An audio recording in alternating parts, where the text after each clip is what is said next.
Oh, hello and welcome to another tips and tricks video. This one's very inconsequential, but I was in the petrol station today putting fuel in the GR Sport, and I noticed somebody do something, and I thought, why did you do that?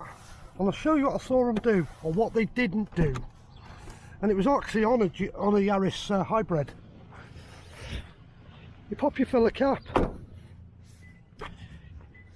you walk around the car, you open your flap,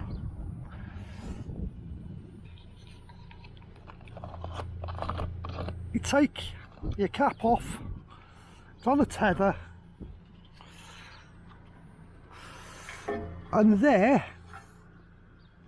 Toyota have given you a little bracket to hang the cap off. Don't do that.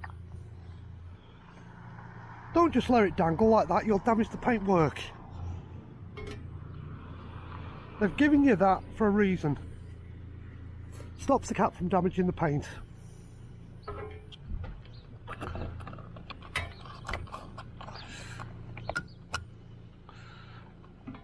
Don't damage your car.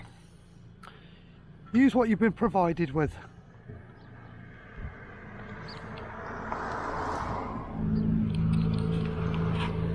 Thank you once again for watching a tips and tricks video from North Wales Side by Side. If you like the video, please click like below. Please consider subscribing. Thanks very much.